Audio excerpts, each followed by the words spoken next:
Merci beaucoup, mesdames et messieurs.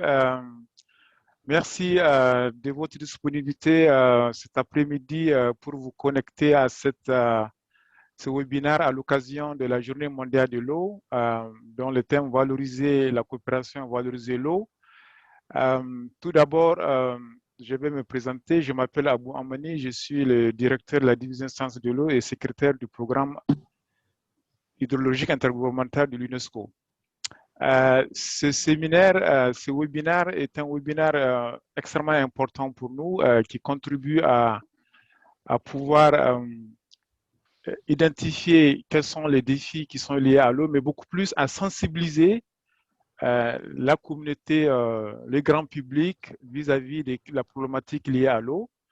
Et comme vous le savez, aujourd'hui, c'est la journée mondiale de l'eau, dont le thème, c'est sur la valeur de l'eau. Et notre programme a été préparé conjointement en partenariat avec le PFE. Je tiens à remercier. Et aussi le centre de Montpellier, ASIWA, donc le centre international sur l'aspect interdisciplinaire, recherche interdisciplinaire sur les questions liées à l'eau. Et aussi, on a aussi des partenaires au niveau du ministère de la Transition écologique. Bien sûr, on a le programme d'évaluation des ressources en eau, le WAP, qui nous fera une présentation sur le rapport. Et bien sûr, on a donc le programme intergouvernemental du PHI. Donc, sans plus tarder, moi, je suis chargé de faire la modération d'une première partie, parce que comme vous avez au niveau du programme, on a deux segments. On a un premier segment sur l'ouverture et la présentation du rapport mondial de l'eau, plus la présentation du centre de Montpellier. Et par la suite, on a un autre segment sur un panel d'échanges et de réactions qui sera modéré par Nathalie. Donc, sans plus tarder, on va commencer par la première partie du programme, qui est donc la cérémonie d'ouverture, où on va avoir deux interventions. La première intervention qui va être celle du président de l'Université du Montpellier et la deuxième intervention sera celle de la directrice générale de l'UNESCO. Donc, Monsieur Philippe Auger, président de l'Université de Montpellier, vous avez la parole.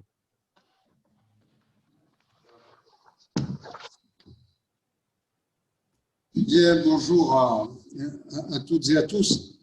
Très heureux, donc en direct de Montpellier, de dire quelques mots. Très heureux de m'avoir laissé la parole pour lancer à plusieurs voix donc, cette manifestation. Je peux dire que, allez, un peu de chauvinisme, mais le fait de lancer cet événement sur la Journée mondiale de l'eau depuis Montpellier, c'est une scène de logique. Logique à plusieurs titres. En premier lieu, peut-être lié à des éléments de positionnement géographique qui fait que sur Montpellier, la thématique de l'eau est prégnante. Positionnement géographique entre simplement deux éléments. D'une part, les épisodes Cévenol, et de l'autre côté, la proximité donc du milieu marin suffirait peut-être déjà à donner cette légitimité à notre action. Plus sérieusement, je pense que Montpellier est aujourd'hui une des places fortes sur la thématique de l'eau. Place forte, pourquoi? En premier lieu, parce que depuis déjà de nombreuses années, il y avait la communauté qui s'était organisée, notamment à travers l'IM2E, l'Institut des métiers de l'eau et de l'environnement. Ensuite, il y a eu, vous l'avez évoqué, le centre UNESCO, ici Reward, qui a donc été labellisé, donc donnant également cette légitimité à Montpellier. Troisième élément, eh bien, c'est un projet qui, sur le site, eh bien, va se traduire progressivement par des implantations physiques, bâtimentaires. C'est le projet Hydropolis, un projet dans lequel eh bien, il y a financement de l'État, des collectivités territoriales, et qui a pour but donc de fédérer le travail qui est aujourd'hui conduit par de nombreuses structures de recherche. Un élément supplémentaire qui tient aussi à notre labellisation. La labellisation à Montpellier, c'est un projet d'ICIT qu'on appelle MUSE, Montpellier Université d'Excellence, autour de trois piliers qui se constituent finalement le travail sur trois enjeux sociétaux: nourrir, soigner, protéger. Donc, c'est en premier lieu la question de l'agriculture, agronomie, nourrir, la question de la biologie et la santé, soigner, et puis la question donc de la biodiversité, écologie, environnement. Et je me plais à rappeler que l'Université de Montpellier est tantôt première, tantôt seconde dans le classement de Shanghai sur la thématique de l'écologie, et c'est la thématique donc protégée. Or, si on regarde l'eau, eh bien l'eau couvre, ou l'eau est finalement présente dans chacune de ces trois thématiques. Bien évidemment, l'agriculture, l'agronomie, c'est évident. La santé aussi, puisque c'est l'eau de qualité, l'eau potable, je dirais l'accession également à la ressource en eau, et puis tout ce qui concerne autour de la biodiversité, l'écologie, l'environnement, c'est effectivement la nécessité, toujours pareil, d'avoir donc une qualité de l'eau, une présence de l'eau pour assurer donc la reproduction des espèces. Et donc, cette volonté de travailler sur l'eau eh bien, est aujourd'hui au cœur de nos préoccupations, à tel point d'ailleurs que dans notre projet ici de Muse, eh bien, nous avons ce qu'on appelle une KIM, une Key Initiative, donc, qui est plus spécialement consacrée à développer soit de nouveaux projets de formation, soit des liens avec le milieu professionnel, les acteurs socio-économiques sur la thématique de l'eau, c'est la KIM Water. Cette année, le thème, c'est la valeur de l'eau. Finalement, quel que soit notre statut, entreprise, individu, personne physique, quel que soit également le lieu dans lequel nous vivons, la valeur de l'eau a, je dirais, des éléments de singularité. L'eau, c'est bien évidemment en premier lieu la question de sa disponibilité. La disponibilité et éventuellement la rareté de la ressource en eau constitue par nature sa valeur. Et ensuite, la question de la qualité. Qualité de l'eau aussi, eh bien, est intrinsèquement liée à la valeur, ne serait-ce que pour des questions de consommation, des questions de retraitement et autres. Mais également, la valeur de l'eau, eh bien, c'est les interactions avec les autres secteurs du monde économique. L'eau, source de richesse. La question, par exemple, de l'hydraulique et la production donc d'énergie est un des éléments donc pour faire en sorte qu'un territoire s'enrichisse. L'eau par l'irrigation est également un élément pour que notre territoire, je pense notamment ici en matière agricole, eh bien également donc puisse se développer, puisse s'enrichir. Donc traiter de l'eau, de la valeur de l'eau, c'est traiter bien évidemment du vivant, mais c'est traiter tout simplement d'enjeux sociétaux auxquels nous sommes toutes et tous confrontés. Et donc à Montpellier, eh bien, nous souhaitons mettre en avant cette préoccupation de chercheurs, mais également cette préoccupation citoyenne de l'eau, de la préservation de la ressource, de la qualité de la ressource en eau, pour finalement faire en sorte eh bien, que nous continuions à vivre, et j'espère à vivre, dans un monde meilleur. Alors donc, très bonne journée mondiale de l'eau, très bonne présentation de ce rapport. Un merci tout particulier donc, aux collègues montpelliérains qui travaillent au quotidien donc, sur l'eau sous toutes ses formes. Et donc, en espérant que cette présentation vous donnera peut-être envie aussi de venir nous retrouver à Montpellier, de venir voir ce que nous faisons, quels sont nos travaux de recherche, mais également aussi nos travaux en termes de formation, puisqu'il y a un master de l'eau, il y a aussi pas mal d'entreprises qui travaillent sur ce domaine, en lien avec d'autres champs disciplinaires, je pense aussi avec la chimie, qui travaille aussi sur la thématique de la qualité de l'eau. C'est également donc fédérateur pour un site. À vous tous et à vous tous, merci donc pour votre participation et j'espère au plaisir de vous retrouver prochainement. Bonne journée. Ok, merci beaucoup, M. Auger, pour votre introduction. Et nous nous réjouissons d'avoir le centre Alci-War comme étant partie maintenant de la famille de l'UNESCO et plus particulièrement réellement pour pouvoir promouvoir la coopération avec d'autres institutions, d'autres instituts, d'autres chaires, mais plus particulièrement réellement à développer le partenariat avec les pays du Sud.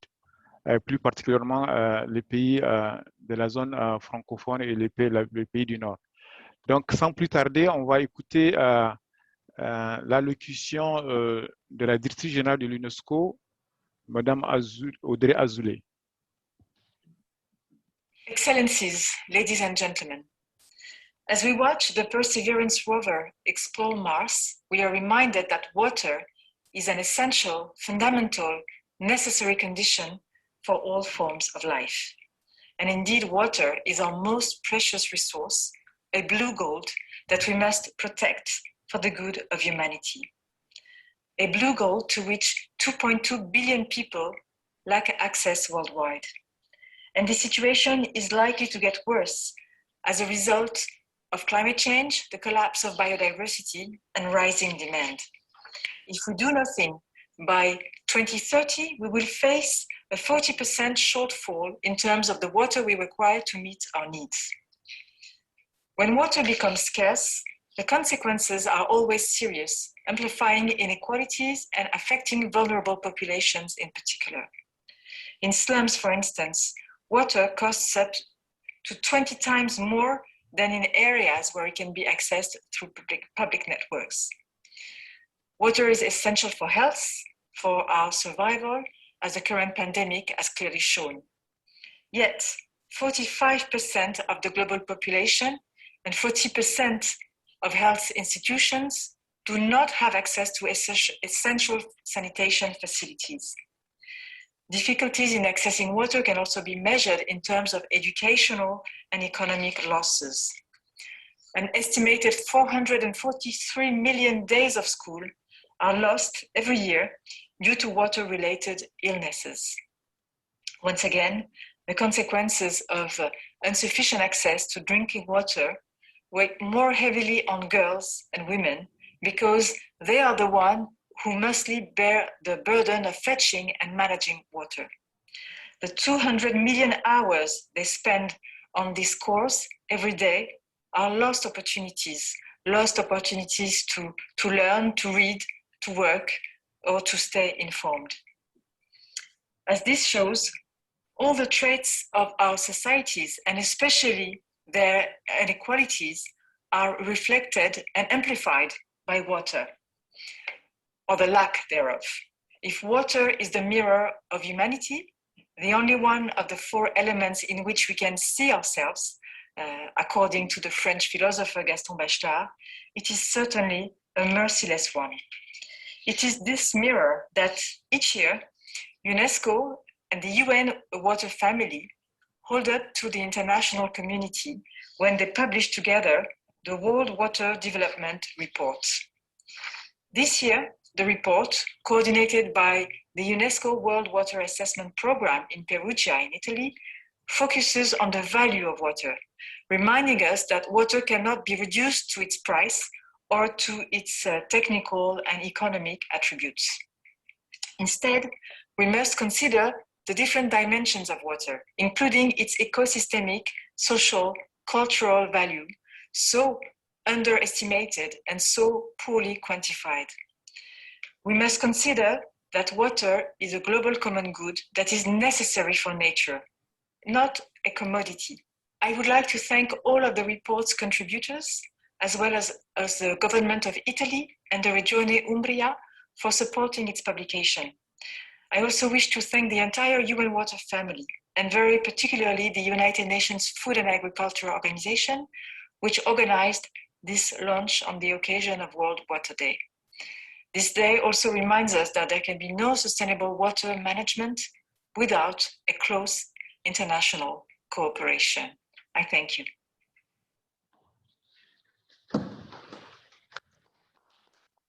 Ok, merci beaucoup. Donc, avant de passer à la présentation du rapport, si j'ai une seule phrase à retenir donc, du message de la direction générale de l'UNESCO, c'est de dire que l'eau, c'est l'or bleu. C'est un bien commun à protéger. Donc, sans plus tarder, je laisse la parole à Ingin du programme mondial d'évaluation des ressources en eau pour nous faire l'économie du rapport qui vient d'être présenté il y a quelques heures. Engin? Of course. Mr. Auger, Mr. Amani, first of all, I would like to thank on behalf of my secretariat, the UNESCO World Water Assessment Program, for the organization of this event. It's the World Water Day. I wish you all a happy World Water Day. As our Director General highlighted in her video message, unfortunately, this is a very valuable resource, yet we use it, we abuse it as it has zero value.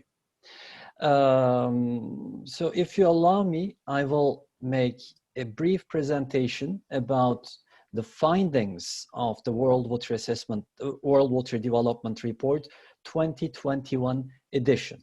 Well, first of all, basically it was only half an hour ago we launched the 2021 edition of the United Nations World Water Development Report. And as you see on your screen, the title of the report is Valuing Water. This is a flagship report of UN Water published by UNESCO. As the World Water Assessment Program, we coordinate the production of the report. To those who don't know the process, this might sound quite an easy task. But given the fact that close to 40 agencies have played a role in content development of the report, the magnitude of the efforts that we put into coordination and production of the report becomes much clearer. With this explanation, please understand that the logos that you see on the slide are just tip of the iceberg, as it would take quite a bit of space to list all the agencies and institutions that were involved. If we get into the contents, what we are saying in this report is that water is the foundation of life, societies, and economies. And there is no substitute for this limited resource. For this reason, unlike most other natural resources, it has proven extremely difficult to determine the true value of water. The 2021 report attempts to identify ways in which valuation can be promoted as a tool to help improve water resources management and to achieve global sustainable development. And in the process, we looked at the current status of the valuation of water across different sectors and the challenges of doing it. Let us start with the basics and look at the state of the resource. As you're aware, global freshwater use has increased by a factor of 6 over the past 100 years, and this continues to grow. While the demand in developed economies has stabilized, we see growing demand in majority of the emerging economies, as well as middle and lower income countries due to combination of population growth, economic development, and shifting consumption patterns. Projections are quite numerous, estimating an increase somewhere between 20 to 40% by 2050. Then we look at these projections from the perspective that 30% of largest groundwater systems are being depleted. There are over 2 billion people who live in countries experiencing water stress, and the climate change will only get worse. We clearly see that the future might not be bright unless we take serious action. If we simply search for it on the internet, the term value and the process of valuation are in fact well defined. However, the complication is that there are several different views and perspectives of what value specifically means to various user groups and stakeholders. There are also different methods for calculating value and different metrics to express it. So these divergent perspectives and how to settle them present an enormous challenge. How can you quantitatively compare the value of water for domestic use, the human right to water, customary or religious beliefs, and the value of maintaining environmental flows to preserve biodiversity? However, difficulties in putting a quantitative value or the lack of consistent valuation methodologies cannot and should not justify sacrificing one value for another. Valuation from an economic perspective is expressed in terms of price. For example, what we pay per cubic meter of water to the utility company in our homes or in our work environment. However, the price often reflects attempts for cost recovery only and not value delivered. So in the case of water, there is no clear relationship between its cost, its price, and its value. But does this mean that we continue with business as usual and keep on wasting water? No. On the contrary, we need to make the best attempt to reconcile different values of water and further develop common approaches to valuation where possible. In the report, we described methodologies and approaches to the valuation of water through 5 different perspectives. In fact, those are the icons that you see on your screen. The first one is valuing water sources and the environment. The second, water infrastructure. The third, water services, mainly drinking water, sanitation and hygiene. The fourth, water for production and economic activities, for example, food and agriculture, energy and industry. And the fifth is the cultural values and other attributes. The source of all water is the environment, which provides us important values. For example, many disaster risks are prevented by the resilience enhancing and risk reducing ecosystem services or other nature-based solutions. The values of these services can be calculated, but they are often not recognized or adequately included in economic planning. Hydraulic infrastructure, which serves to store water or move water from the source to the point where it's needed, delivers substantial social and economic benefits. We observe that countries that have insufficient infrastructure to manage water have lower levels of development. Most methods of valuing water infrastructure center on a cost-benefit approach, but there is a tendency to overestimate benefits and underestimate the costs. One of the most critical questions perhaps is value to whom? Valuations tend to excessively focus on target beneficiaries, while other stakeholders may benefit less or even be negatively impacted. Fundamentally, valuation of water infrastructure is underpinned by good governance. The regrettable fact is that the role of water within households, schools, workplaces, and healthcare facilities is either overlooked or assigned a value which is not comparable with other uses. Although access to both drinking water and sanitation are human rights, there are still 2 billion people without access to water supply and over 3 billion people that lack adequate access to hand hygiene facilities. As you would appreciate, when the issue is water supply, sanitation, and hygiene, the discussion is beyond cost-benefit ratio, but ensuring human well-being, dignity, equality, and preventing the spread of pandemics, like what we are experiencing now, the COVID-19. When we look at the aspect of water as an input to production and economic activity, the first sector that comes to mind is agriculture, which accounts for approximately 70% of global freshwater demand. If we consider the direct economic benefits, the value assigned to water in agriculture is usually very low. However, many of the other direct and indirect benefits, such as improving nutrition, generating employment, providing livelihoods for farmers, alleviating poverty, revitalizing rural economies, and most importantly, ensuring food security remain unaccounted for or only partially quantified. The value of water in the energy, industry, and business sectors, thankfully, is growing with the implementation of circular economy, in which each liter of water is reused again and again, making the water resource itself almost become a part of the infrastructure rather than a consumable good. Furthermore, better understanding the motivations behind corporate interests in water management and aligning those interests with the planning of water management agencies will lead to better implementation of integrated water resources management practices.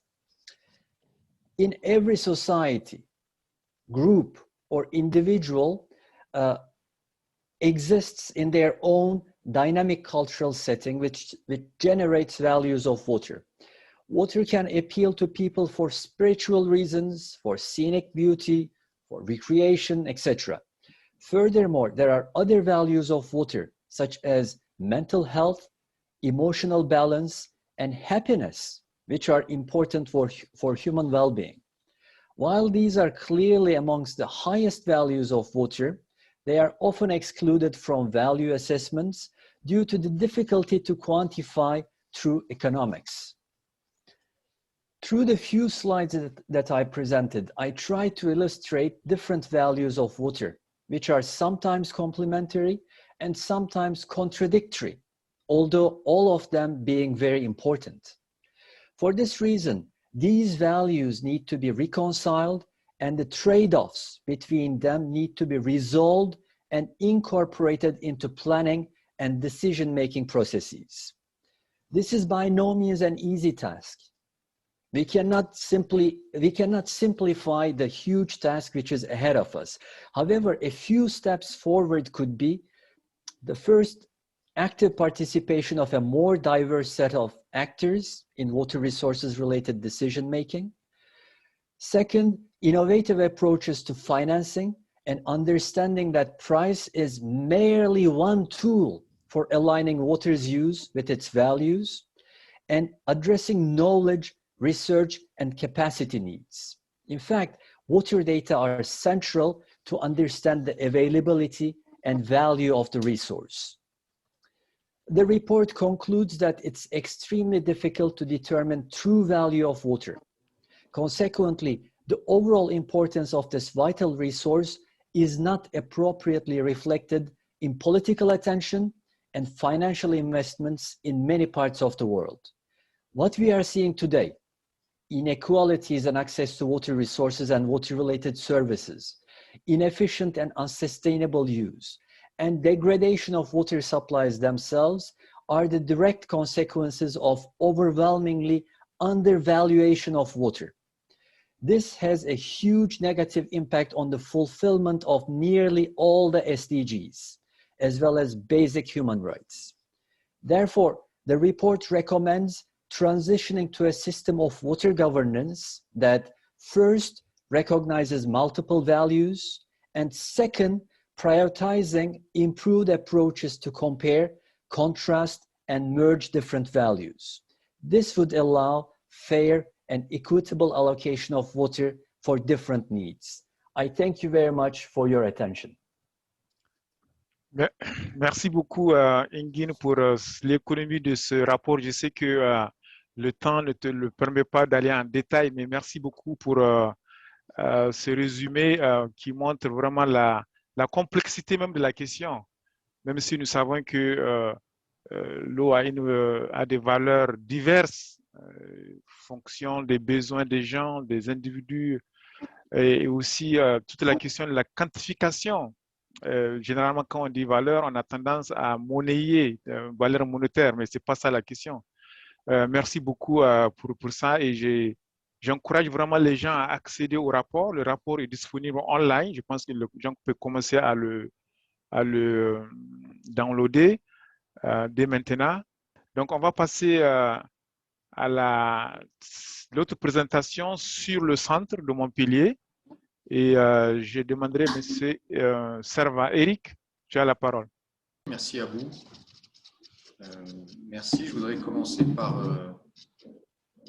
me féliciter et remercier l'UNESCO et l'université pour avoir organisé, et le partenariat français pour l'eau pour avoir organisé cet événement conjointement. Je pense que c'est une belle occasion de célébrer effectivement cette journée mondiale de l'eau depuis Montpellier, la création récente du centre permettant en fait effectivement d'être une bonne opportunité pour cette journée mondiale de l'eau. Donc moi, je voudrais profiter donc de cet événement pour donner quelques éléments de description de ce qu'est ce centre. C'est un centre qui vient d'être créé. Le premier conseil d'administration s'est réuni le 2 février dernier. Et donc, je voulais vous donner quelques éléments qui concernent ce centre qui rejoint la Water Family de l'UNESCO et le grand réseau de tous ces centres internationaux ou régionaux. Alors, je voudrais d'abord resituer un petit peu les choses dans le cadre de la valeur de l'eau, puisque c'est le thème de cette journée, et donc rappeler qu'il y a finalement autant d'approches et autant de définitions pour de multiples valeurs de l'eau. Évidemment, du point de vue de l'environnement, c'est ce que c'est, et donc un certain nombre d'éléments viennent d'être donnés par mon prédécesseur. Donc le maintien des écosystèmes, la quantité et la qualité préservée, la protection des zones humides. On sait que, notamment du point de vue de la biodiversité, la protection des zones humides est absolument essentielle. Tout ce qui est infrastructure et services aux populations, que ce soit la distribution d'eau, que ce soit les systèmes d'assainissement adaptés, ou encore les circuits de production industrielle, et donc la production d'énergie, tous les process qui permettent de créer de la richesse en utilisant l'eau en tant que telle. Les activités agricoles, on a rappelé tout à l'heure que c'était le premier consommateur de la ressource en eau, avec près de 70% de ce qui est utilisé globalement. Et puis des éléments qui sont un petit peu différents et dont on a parfois un peu de mal à les quantifier en termes de valeur proprement dit, mais qui sont extrêmement importants. Ce sont tous les éléments relatifs à la culture, avec des réalités socioculturelles, des besoins récréatifs et souvent, dans de nombreuses régions, l'eau associée à une dimension spirituelle et à diverses traditions. Donc, de multiples valeurs de l'eau dans un contexte qui est extraordinairement complexe. Notre époque est caractérisée par des changements et des risques sans précédent, avec un défi majeur pour l'avenir de l'humanité qui est confronté à des modifications considérables de ses modes de vie et de consommation, à une très forte croissance démographique, à ce qui semble être une inexorable urbanisation. On sait que d'ici quelques années, c'est près de 70% de la population mondiale qui vivra dans un contexte urbain, et à de nombreuses situations d'instabilité politique, sociale ou économique. Le moins qu'on puisse dire, c'est que notre époque n'est pas une époque simple et n'est pas une époque facile à décoder et facile pour être en mesure de s'adapter à tous ces changements. On a donc un monde qui est un monde vulnérable, en tout cas il apparaît comme tel, et la pandémie que nous vivons depuis plus d'1 an maintenant en est une preuve supplémentaire, mais c'est aussi un monde en profonde évolution, avec des changements qui sont des changements importants, qui semblent inexorables, et de nouvelles directions d'organisation de nos sociétés. Et donc, dans le cadre de ce monde vulnérable et en évolution, vient s'ajouter à cela le changement climatique et ses phénomènes extrêmes qui sont des difficultés majeures pour tout ce qui relève donc des enjeux cruciaux que ceux qui sont liés à la gestion, à l'exploitation, à la préservation et à l'équitable répartition de la ressource en eau. Ces enjeux cruciaux, ils questionnent directement finalement les multiples valeurs de l'eau et ils leur correspondent. On a, face à ces éléments de valeur de l'eau, des enjeux qui sont eux aussi environnementaux, alimentaires, sanitaires, sociétaux, économiques et financiers ou encore géopolitiques. Ces enjeux et ces multiples valeurs de l'eau, ils mettent en avant des sujets clés, des sujets extrêmement importants. Madame Azoulay, dans sa présentation tout à l'heure, évoquait en particulier la place des femmes au regard de la problématique de l'eau dans beaucoup de pays encore aujourd'hui. La participation des populations, notamment dans la maintenance de toutes les installations, de toutes les infrastructures, les questions de bonne gouvernance autour de l'eau, les questions d'amélioration de la santé. On sait que l'eau est un vecteur important de maladies, soit directement, comme par exemple les diarrhées qui entraînent la mort d'un trop grand nombre d'enfants et d'adultes chaque année, mais de manière indirecte, puisque l'eau est aussi un endroit dans lequel des larves de vecteurs viennent se développer. L'impact du développement sur l'environnement, c'est quelque chose d'extrêmement important. La prévention des conflits, des flux migratoires, etc. Et ces enjeux font de la question de l'eau un des éléments centraux d'organisation et de structuration des grands courants de nos sociétés. ils jouent toute leur place dans la démocratisation, dans l'organisation de la société civile, dans ce qui relève du développement durable, dans la lutte contre la pauvreté, ou encore les réflexions que nous devons partager autour de la question des biens publics mondiaux et de leur utilisation. Et le centre UNESCO IC Reward à Montpellier a l'ambition d'apporter sa contribution aux réflexions sur les enjeux et les valeurs de l'eau. Voilà, je voulais dans un premier temps remettre les choses un petit peu en place par rapport à ça. Et maintenant, je peux vous donner un certain nombre d'éléments du centre. Et vous verrez qu'effectivement, le centre est, je dirais, entre guillemets, équipé pour lui aussi apporter sa contribution à ces sujets qui sont des sujets absolument importants, incontournables aujourd'hui et qui structurent la manière dont nous réfléchissons et travaillons et dont nos sociétés évoluent. Alors, le centre UNESCO de Montpellier, le centre IC Reward, c'est un dispositif qui est unique en France. Il y a en tout et pour tout aujourd'hui, non plus 2, mais 3 maintenant, 3 centres internationaux UNESCO en France. C'est le seul, évidemment, qui soit dédié à la problématique de l'eau. Ce sont des compétences pluridisciplinaires qui sont rassemblées à Montpellier. Et ce centre regroupe 400 scientifiques et à peu près 150 doctorants qui couvrent tous les domaines de compétences dans le domaine des sciences de l'eau. Ces scientifiques et ces doctorants sont rassemblés dans 17 laboratoires de recherche qui sont les éléments actifs du centre. Et derrière nous, qui soutiennent l'ensemble de ce dispositif, il y a 13 institutions qui sont à la fois des établissements d'enseignement supérieur, universités, écoles d'ingénieurs, mais aussi des organismes de recherche à vocation nationale et internationale. Vous en avez la liste ici. Alors, sans rentrer dans les détails, juste pour rappeler que le centre se positionne dans un contexte général qui est évidemment celui des objectifs du développement durable. Évidemment, bien entendu, l'ODD 6, accès à l'eau salubre et à l'assainissement, il nous concerne entièrement et la totalité des actions que nous menons vient s'inscrire dans le cadre de cet ODD.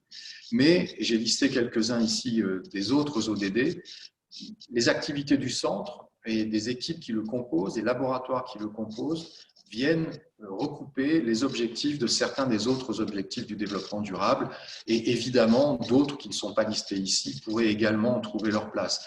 Je pense en particulier à tout ce qui relève de la formation, de l'éducation, du développement des compétences où évidemment un centre comme le nôtre a toute sa place et apporte sa contribution. De même, bien évidemment, nous nous positionnons en parfaite ligne avec les thèmes du programme hydrologique intergouvernemental dans sa 8e phase qui se termine cette année, mais aussi dans la 9e phase qui le caractérise et qui démarrera en fin d'année 2021. Le centre est un programme, est une structure de recherche et de formation, mais nous avons mis l'accent principalement sur nos activités de recherche. Et il met en avant l'atout majeur de la communauté scientifique des sciences de l'eau de Montpellier, qui est la pluri- et l'interdisciplinarité, avec 5 axes qui sont des axes complémentaires. Le premier, je dirais que les axes tels qu'ils sont définis ici, correspondent véritablement à cette pluri et à cette interdisciplinarité. Le premier des axes qui structure notre programme de recherche est un axe de travail qui concerne l'analyse des processus élémentaires. Donc là, on est finalement dans une recherche qui est très amont et qui permet de comprendre notamment la vulnérabilité des systèmes au regard de la pression anthropique et dont on a vu que cette pression ne faisait que s'accentuer. L'étude du fonctionnement à grande échelle des hydrosystèmes permet finalement de se positionner à une échelle qui est celle des ressources en eau et donc de la gestion de ces ressources en eau, tant du point de vue de la quantité que de la qualité des ressources, ces ressources étant effectivement elles aussi impactées par le changement climatique. Un autre axe de travail pour notre communauté et pour le centre, c'est l'axe de travail sur les approches qui permettent l'acquisition de données et d'informations, et en particulier le développement de capteurs, le développement d'une métrologie spécifique, mais aussi le développement de techniques d'acquisition de données à partir d'enquêtes pour développer tous les aspects liés aux sciences humaines et aux sciences sociales qui sont absolument essentiels aujourd'hui dans les approches scientifiques que nous menons autour de la problématique de l'eau. Et puis, quelque chose qui relève plus des dynamiques sociales et de l'étude des nécessaires compromis entre l'ensemble des usages des ressources en eau, avec derrière les outils et les indicateurs qui doivent permettre de travailler sur des politiques publiques adaptées. Et enfin, tout ce qui relève d'une approche beaucoup plus intégrative et donc des dynamiques socio-hydrologiques et de la complexité de ces dynamiques, où là aussi, les approches pluri- et interdisciplinaires vont permettre d'aboutir à des résultats importants pour bien comprendre ce qui se passe et pour pouvoir se projeter ensuite sur des trajectoires adaptées à des scénarios qui ont pu être construits.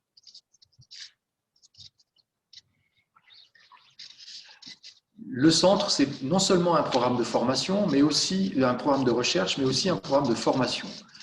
Notre idée, ça n'était pas de créer des formations supplémentaires, mais de nous positionner au regard de ce qui se fait ici à Montpellier. Et le site montpelliérain, dans une étude Carto récente, montrait que le site montpelliérain est le site où en France on propose le plus de formations dans le domaine de l'eau.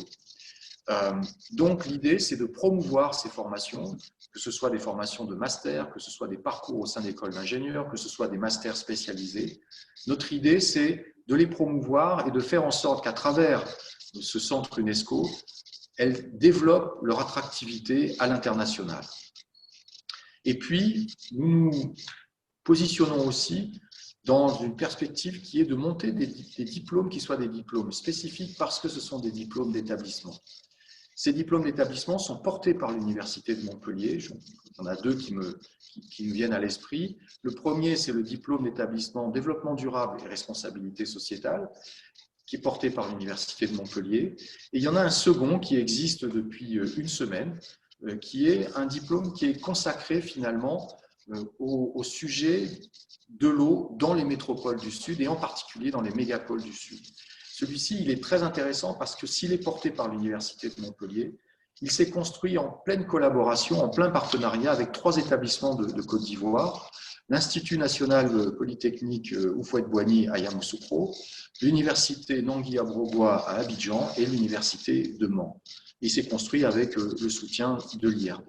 Et ça, c'est tout à fait intéressant parce que les étudiants qui vont suivre ce diplôme vont pouvoir bénéficier d'une spécialisation dans cette problématique de l'eau et des milieux urbains au Sud.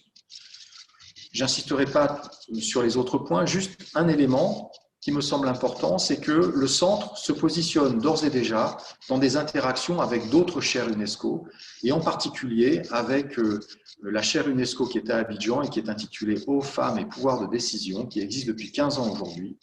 Et cette chaire fait un travail absolument remarquable sur le terrain, et nous pensons qu'il y a sur cette question de l'eau et des femmes un sujet qui est extrêmement important. Et c'était encore souligné tout à l'heure par Madame Azoulay qui a rappelé les millions d'heures que les filles et les jeunes filles dans un certain nombre de pays ne passent pas soit à l'école, soit à s'informer d'une manière ou d'une autre, ce qui les aiderait à être des citoyennes pleinement informées et pleinement responsables. Un point qui est essentiel, qui est ce point de partenariat au Sud. Nous travaillons beaucoup sur cet aspect des choses et nous bénéficions donc d'outils de partenariat qui sont solides et qui permettent de structurer ces collaborations avec nos équipes au Sud et avec les structures et les partenaires, les scientifiques avec lesquels nous travaillons depuis de nombreuses années. Comme vous le voyez sur cette carte, ce partenariat au Sud, il est extrêmement important, il est déjà nombreux à être structuré et évidemment, dans les années qui viennent, notre objectif est de le renforcer, de le développer encore. Nous avons pour le centre des objectifs qui sont des objectifs à 10 ans. Ces objectifs à 10 ans, c'est obtenir une reconnaissance internationale en tant que centre d'excellence.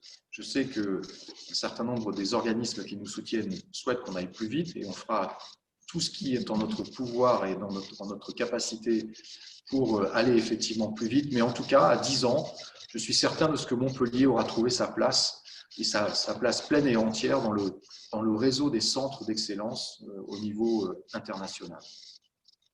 Ce que nous souhaitons aussi, c'est développer une expertise, une recherche et une formation qui soient reconnues au niveau mondial, non seulement sur le plan scientifique, mais également sur les aspects de gouvernance dans le domaine de l'eau, et également parce que nos équipes développent de l'innovation dans le domaine de l'innovation et des technologies autour d'eux.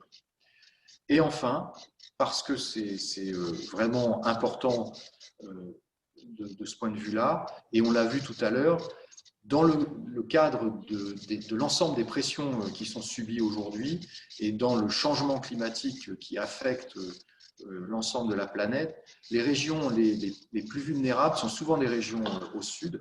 Et notre idée, c'est vraiment de nous positionner comme un partenaire de ces pays et des scientifiques de ces pays de façon à pouvoir travailler. Je vais passer sur cette diapo, je pense que ce n'est pas nécessaire.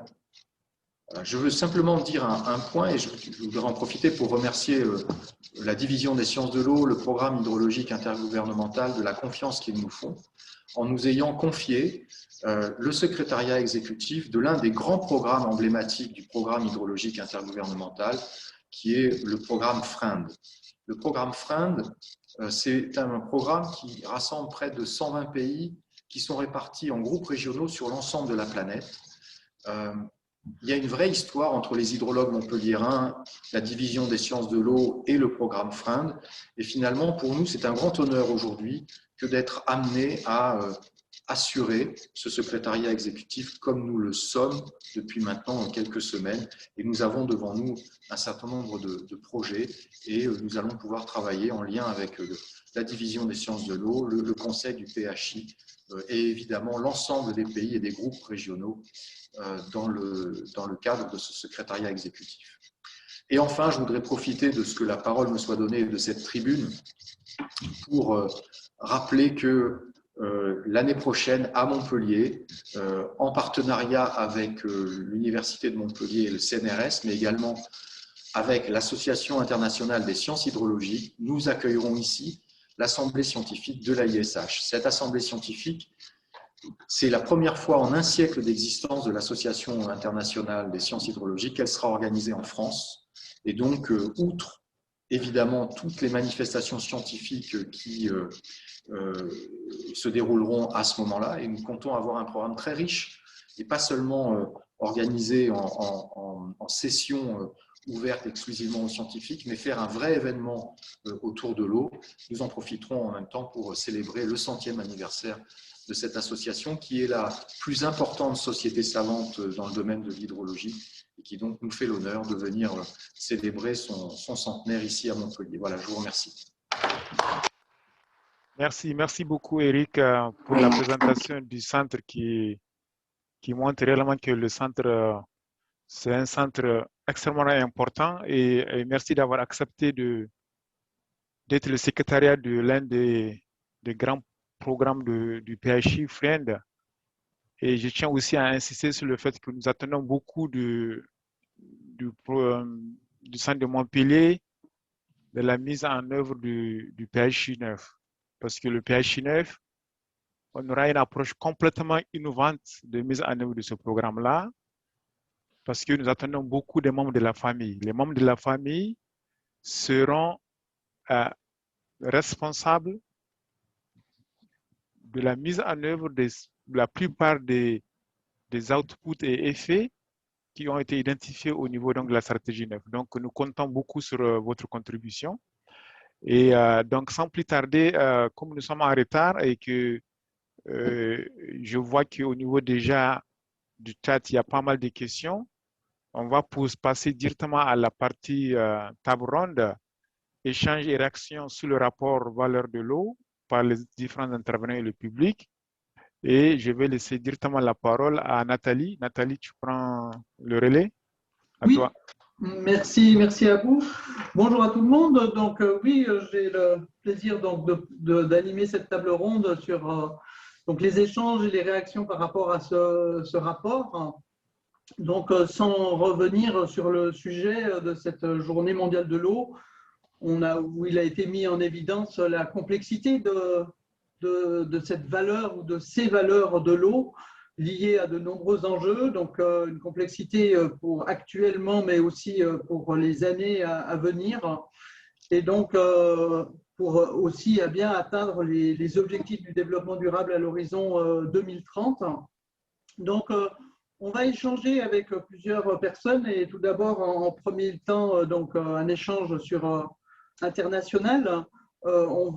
J'ai le plaisir donc d'accueillir Amélie Coantic, qui est la sous-directrice de l'eau et des ressources minérales à la direction de l'eau et de la biodiversité au ministère français de la transition écologique. Puis on aura également Fatima Toussal, qui est présidente de l'association des jeunes professionnels de l'eau et de l'assainissement du Sénégal, engagée donc bien évidemment dans la préparation du Forum mondial de l'eau de Dakar de 2022. Et participeront donc également à cette table ronde Marie-Laure Ferkamp de la directrice générale du partenariat français sur l'eau, Alexander Hoth pour répondre de la division des sciences de l'eau, pour répondre aussi à des questions plus particulièrement sur le rapport, et Eric qui vient de présenter le centre ici Reward. Toutes ces personnes-là seront présentes aussi pour répondre à des questions sur la première partie de ce webinaire. Donc, je vais passer tout d'abord donner la parole à Amélie Coantic. Donc, Amélie Coantic, les ressources en eau sont gérées à l'échelle des bassins versants depuis près de 60 ans en France. Une gouvernance est en place, des structures, des infrastructures d'assainissement, d'alimentation en eau potable sont réparties sur les territoires. Néanmoins, la gestion intégrée des ressources en eau nous lance encore des défis dans ce contexte de changement global. Donc, est-ce que vous pouvez nous indiquer quelle est votre réaction par rapport aux points abordés dans ce rapport? Qu'est-ce qui fait écho par rapport aux politiques de gestion des ressources en eau en France en cette journée mondiale de l'eau? Merci, bonjour à tous. Je veux d'abord remercier pour cette invitation au sein de cette table ronde et saluer le travail qui a été fait dans ce rapport qui est extrêmement intéressant. Alors, vous l'avez dit, finalement, dans un pays comme la France, où aujourd'hui l'accès à l'eau est finalement assez banal pour une part importante de nos populations, on voit quand même une préoccupation grandissante des Français, une évolution dans le rapport qu'a le consommateur à l'eau. Alors, évolution qui est d'abord liée à le souci qu'il a par rapport à la question de la qualité de l'eau. On voit bien, même si on a accès à une eau de qualité, il y a quand même des interrogations. La crise sanitaire l'a remis en lumière, mais ça reste un élément de préoccupation. Est-ce que l'eau à laquelle j'ai accès est de bonne qualité et va m'assurer une bonne santé? Ça reste un élément fondamental dans la relation qu'ont les consommateurs à l'eau. Et puis, un deuxième élément où on voit bien une évolution des populations, c'est la question du changement climatique, la question de l'accès en conditions, en quantité suffisante. C'est vrai en premier lieu pour les acteurs économiques, les industriels, les agriculteurs dont l'activité dépend de la ressource en eau. C'est vrai aussi pour les usagers, pour les consommateurs. Qui sont à la fois interpellés par la question de ces sécheresses qui vont vraiment modifier les systèmes hydrologiques, puis la question des inondations en miroir. Et donc, aujourd'hui, s'interroger sur la manière d'évaluer les valeurs de l'eau, et ça a été très bien dit, il n'y a pas une valeur à l'eau, on est bien sur plusieurs valeurs, est un élément extrêmement d'actualité. Aussi pour les autorités françaises. Alors, peut-être en introduction, et puis je reviendrai sur les différents axes du rapport qui ont été rendus et qui font le plus écho à la position française. Il est vraiment, nous consacrons énormément de temps à l'exercice de la conciliation. On l'a dit, il y a plusieurs valeurs. Elles s'opposent parfois quand on considère que l'eau est un bien commun ou lorsqu'on considère que l'eau est une marchandise. On voit bien que la conciliation ne va pas de soi et qu'il faut donc passer du temps à ce travail de conciliation des différents usages. L'objectif final étant bien de garantir l'ensemble des usages à leur juste valeur, ou en tout cas la valeur qui fait consensus pour le territoire et l'ensemble des parties prenantes. Et c'est un des éléments effectivement essentiels de la politique de l'eau française, qui est basée sur une gouvernance qui met autour de la table l'ensemble des usagers économiques, non économiques, chacun défendant finalement sa valeur, sa vision de l'eau. Du coup, si je rebondis sur le rapport, peut-être un premier point dans ce qui a été évoqué sur la valeur des écosystèmes aquatiques et donc la nécessaire protection de nos ressources en eau. Juste peut-être pour vous rappeler que fin 2019, en France, on a seulement estimé à 44% les ressources en eau superficielles en bon état écologique au sens de la directive cadre sur l'eau et 70% le bon état pour nos masses d'eau souterraines. Ce qui montre bien qu'on a encore un grand chemin à parcourir pour améliorer la qualité de nos ressources en eau. C'est un élément structurel de la politique de l'eau, puisque la directive cadre sur l'eau de 2000, qui est le document cadre européen qui vraiment définit la manière dont on gère la politique de l'eau, a trois grands axes qui sont importants. Le principe de non-dégradation, le principe de restauration, et je vous disais, on a encore de grands progrès à faire, et le principe de la récupération des coûts. Alors, le principe de la récupération des coûts, c'est un principe auquel nous sommes très attachés, qui se traduit par l'adage l'eau paie l'eau, et qui permet en fait par un système de redevance à ce que ce qui pollue, ce qui utilise l'eau, finance par ailleurs la restauration et le partage de la ressource. Sur le précédent programme de la directive cadre sur l'eau, c'est à peu près 11 milliards d'euros qui ont été mobilisés en France pour cette politique-là. Donc, c'est bien le consommateur d'eau potable, quand il paie sa facture, qui contribue, et ça permet une véritable péréquation, une redistribution vers les programmes de restauration de la qualité. Donc, valeur de nos écosystèmes, elle est importante intrinsèquement, mais c'est aussi une valeur pour la restaurer, pour la maintenir. Et donc, c'est un axe qui est important. Deuxième valeur qui a été mise en avant et qui est un point important, c'est la question du service potable d'eau et d'assainissement. Donc, sur cette question-là, peut-être rappeler qu'en France, c'est la loi qui définit cet accès à l'eau, qui dit que l'usage de l'eau appartient à tous. Chaque personne a droit à l'eau pour son alimentation et son hygiène dans des conditions économiques acceptables. Donc, c'est important que ça soit le Parlement qui ait défini ce principe et qui donne des règles de fonctionnement par la tarification du service.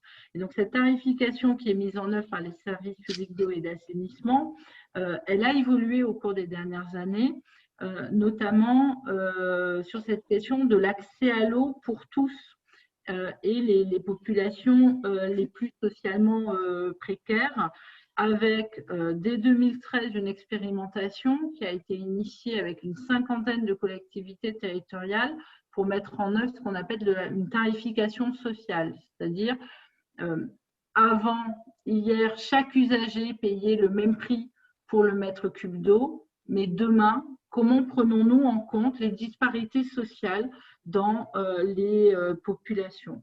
Et donc, on a mis en place cette expérimentation pendant 7 ans.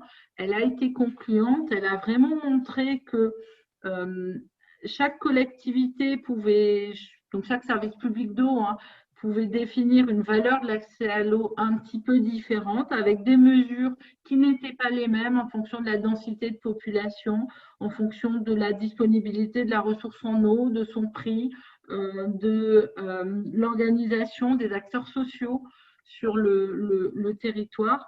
Et donc, il fallait permettre à chaque système, finalement, de trouver la solution à son problème par des tarifs différenciés, des gratuités de premier mètre cube, des systèmes de résorption des impayés.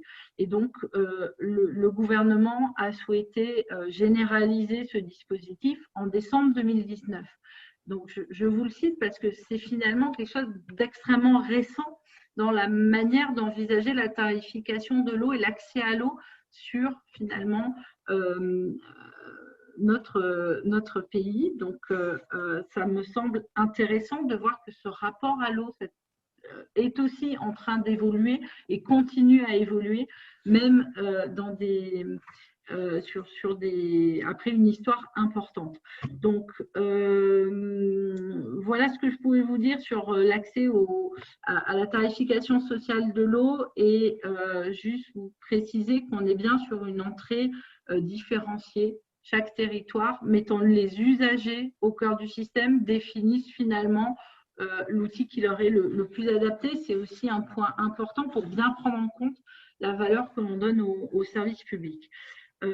Ensuite, peut-être troisième élément de réaction que l'on retrouve dans le rapport, c'est la question de l'eau comme agent de la production et de l'activité sociale et économique. Ça a été cité, c'est un axe fort, à la fois la production hydroélectrique, production d'énergie. L'eau est un élément important lorsqu'elle est disponible et que l'on peut produire cette énergie qui est à bas coût de carbone, donc qui a un enjeu très fort pour l'évolution de nos territoires par rapport à la production de carbone. Et puis, bien évidemment, l'accès à l'eau pour l'irrigation, pour l'agriculture, dans le contexte où on est face à un défi alimentaire pour la planète. Donc, juste pour vous dire que là, l'entrée est bien évidemment celle de la conciliation de ces différents usages, et notamment parce que tout le monde a besoin d'eau au moment où il y en a le moins sur nos systèmes. Donc, typiquement, pour la France métropolitaine, c'est l'été, quand on est en sécheresse, qu'on a besoin à la fois de stocker l'eau pour faire des réserves hydroélectriques, pour traiter des pointes énergétiques, mais qu'on a aussi besoin d'eau pour l'agriculture et qu'on a besoin d'eau aussi pour les sports aquatiques, et que nos concitoyens ou nos touristes dans les bassins touristiques littoraux sont présents et veulent utiliser de l'eau. Donc, on a bien cette question de l'usage à concilier. Et c'est un phénomène qui est extrêmement important, parce que si on n'est pas en mesure de réguler ces pics de consommation d'eau, on aura des impacts sur les écosystèmes, et plus nos écosystèmes seront fragilisés, moins ils seront en capacité de jouer leur rôle, bien fonctionner, stocker de l'eau et par là être des vraies solutions fondées sur la nature pour répondre aux défis de l'érosion de la biodiversité et des changements climatiques. Donc, sur ces sujets, c'est un point vraiment de mobilisation de plus en plus forte des acteurs locaux, notamment les collectivités territoriales et les acteurs économiques. On a une stratégie qui passe par l'entrée territoriale en France, c'est-à-dire qu'on pense que la solution, les règles du jeu doivent être uniformes, mais les solutions doivent venir du local et doivent permettre, là encore, la conciliation des points de vue de chacun avec différents outils et avec aussi une vision, une étude sociale économique, parce que les solutions qu'on peut trouver, elles ont un coût. Et la question est aussi de savoir qui va financer ce coût. On parlait des grands investissements nécessaires pour stocker de l'eau et en l'avoir à disposition. aujourd'hui, en France, on sort des projets à 15 € du mètre cube stocké. Donc, quand on sait qu'on a parfois besoin de dizaines de millions, voire de centaines de millions de mètres cubes, ce sont des investissements très lourds qui seront financés par de l'argent public. Et donc, il faut avoir ce consensus des différents acteurs avant d'être en capacité de décider de ces investissements. Voilà, et puis peut-être un dernier mot, ça a été cité, c'est les éléments peut-être moins matériels, la valeur sociale et culturelle de l'eau, qui est aussi un élément très important de l'histoire des territoires, de leur paysage. Et on est aussi extrêmement présent sur ces réflexions-là qui font vraiment écho aux attentes des populations. On l'a dit, demain, les gens habiteront plutôt en ville. Pour autant, ils resteront soucieux de la qualité de leur cadre de vie, de leur paysage. Et bien évidemment, l'eau est un élément extrêmement important dans un pays comme le nôtre où une grande partie de nos métropoles sont situées le long des cours d'eau. Voilà ce que je pouvais vous dire. Et donc, je terminerai en vous disant que ces multiples valeurs de l'eau montrent bien à la fois que la ressource, elle est indispensable, que l'on a besoin de changer notre vision et de ne plus considérer qu'elle est acquise et de vraiment rentrer dans des logiques de protection, de restauration, d'économie et de partage dans le cadre d'un consensus de l'ensemble des parties intéressées et à la bonne échelle, donc plutôt à l'échelle locale. Merci Amélie pour ces réactions tout à fait complètes et ce tour de vue en quelques minutes, donc, où on voit l'importance de l'enjeu de trouver un accord, d'échanger des points de vue à l'échelle territoriale, d'avoir un cadre réglementaire et d'avoir après des solutions qui soient à trouver au niveau local en prenant en compte l'ensemble des spécificités et l'ensemble de ces valeurs. Je vous propose, comme le temps passe, de passer au Sénégal et on reviendra après sur certaines questions qui ont été posées déjà sur le chat. Je m'adresse donc à Fatimatou Sall. Donc, Fatimatou, quelle réaction par rapport à ce rapport, par rapport aux thématiques qu'il aborde et au niveau du Sénégal, pour vous, comment sont prises en compte d'ores et déjà, de manière implicite ou explicite, là où les valeurs de l'eau dans la gestion des ressources en eau au Sénégal? Merci beaucoup, Nathalie. Bonsoir à toutes et à tous et bonne journée mondiale de l'eau à tout le monde également. Vous me permettrez de remercier le partenariat français de l'eau avec qui nous collaborons sur ces problématiques au Sénégal dans le cadre de mise en œuvre de projets, d'avoir bien voulu nous associer à cette rencontre, ainsi que l'UNESCO également avec qui nous avons l'habitude de collaborer sur les questions de dialogue intergénérationnel et de mobilisation des jeunes.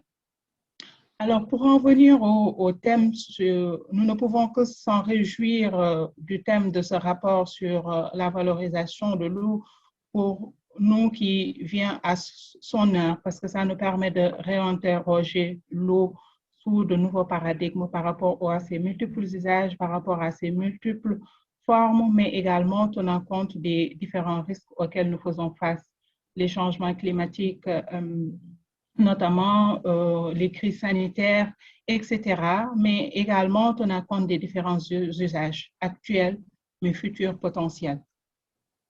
Alors, nous nous réjouissons également que ces différentes questions aient été abordées dans le rapport, notamment à travers les questions liées à la disponibilité, au stockage, à la demande, à l'utilisation, aux problématiques environnementales.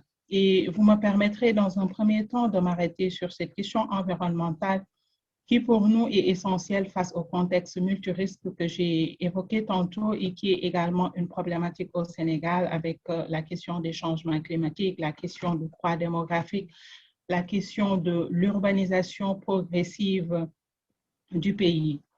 Et face à ces différents problèmes qui ont été soulignés, l'eau en pâtit avec la pollution multiforme, la gestion des rejets qui est assez problématique, quelles que soient ses origines, les établissements humains, l'industrie, l'agriculture. Et c'est également une satisfaction en ce sens que la question des services écosystémiques ait été mise en avant dans ce rapport, car la valeur de l'eau pour nous est également liée à l'usage écologique qui entretient la biodiversité, notamment la conservation des écosystèmes et l'ensemble des espèces affiliées qui jouent un rôle important dans la conservation des ressources en eau à travers les services de régulation dans le cycle de l'eau, l'adaptation et l'atténuation des changements climatiques avec les fonctions de stockage de carbone, d'engorgement, de regurgitement, de régulation du cycle atmosphérique, les services de purification, de préservation, etc. Or, le constat, malheureusement, c'est qu'en dépit de l'importance de cette biodiversité, l'usage écologique est assez souvent négligé par rapport aux usages socio-économiques, notamment l'AEP, l'agriculture dans certaines zones, et par moments même, l'agriculture peut souffrir des choix opérés par les autorités, notamment avec la mise en avant de l'adduction en eau potable. L'aménagement du territoire, j'en ai parlé tantôt avec l'urbanisation progressive des territoires qui également joue un rôle sur le devenir ou l'agression même de ces écosystèmes qui entretiennent la disponibilité et la qualité de l'eau. Alors, mon prédécesseur en a parlé. Donc, face à ces situations, on convient tous qu'il y a nécessité de développer des pratiques de conciliation des usages malgré les multiples valeurs qui nous amènent forcément dans le champ de la coopération pour une péréquation entre les ressources et les usages à travers un processus décisionnel qui doit mettre à contribution dans une approche participative inclusive, c'est-à-dire de la gouvernance. Et ce qu'on constate, c'est que voilà, ce cadre de gouvernance demeure à améliorer au Sénégal parce que, comme je l'ai dit tantôt, il y a plusieurs acteurs qui interfèrent par rapport à la ressource, les acteurs de l'hydraulique, les acteurs de l'agriculture, les acteurs de l'élevage et même les acteurs urbains parce que c'est eux qui ont en charge l'aménagement du territoire et le processus de planification n'intègre pas toujours le devenir de ces écosystèmes.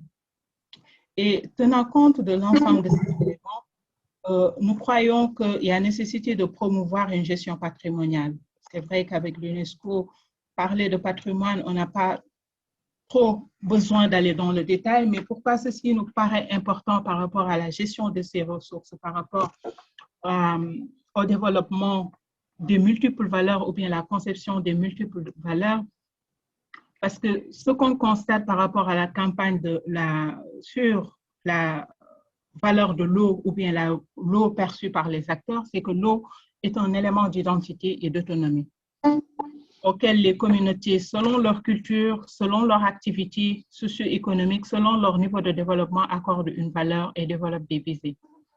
Et en ce sens, une approche de gestion patrimoniale permettrait de développer une gestion pour la durabilité des ressources en tenant compte des potentialités d'adaptation et des usages potentiels de la ressource dans le futur. Parler de futur nous amène à parler de développement durable et parlant de développement durable, vous comprendrez que je puisse prêcher pour ma chapelle les jeunes, car l'autre aspect important de la valorisation de l'eau est le développement durable, bien entendu, et en ce sens, l'implication ou la prise en compte des besoins des générations futures, mais également l'implication des jeunes. Et en ce sens, donc, pour nous, ce rapport nous appelle à un changement de paradigme. Et dans ce changement de paradigme, il y a nécessité d'accorder une place plus importante aux jeunes, car valoriser l'eau dans une perspective de développement, c'est également décider de leur avenir. Et en ce sens, une meilleure implication des jeunes dans la gouvernance de l'eau est plus qu'une nécessité. D'où l'importance de travailler sur le dialogue intergénérationnel, la promotion des innovations portées par les jeunes, la promotion du leadership des jeunes, l'éducation à l'eau. Alors, ma satisfaction est telle que dans ce rapport, l'essentiel de ces éléments ont été mentionnés, notamment sur le besoin de conciliation des usages, sur le besoin de développer une approche durable sur le besoin de mise en avant des services écosystémiques. Donc, je ne peux qu'en appeler au développement d'une bonne campagne de vulgarisation des rapports pour une appropriation de l'ensemble des acteurs du besoin de changement de paradigme dans la valorisation de l'eau, malgré les multiples valeurs que chacun puisse y accorder.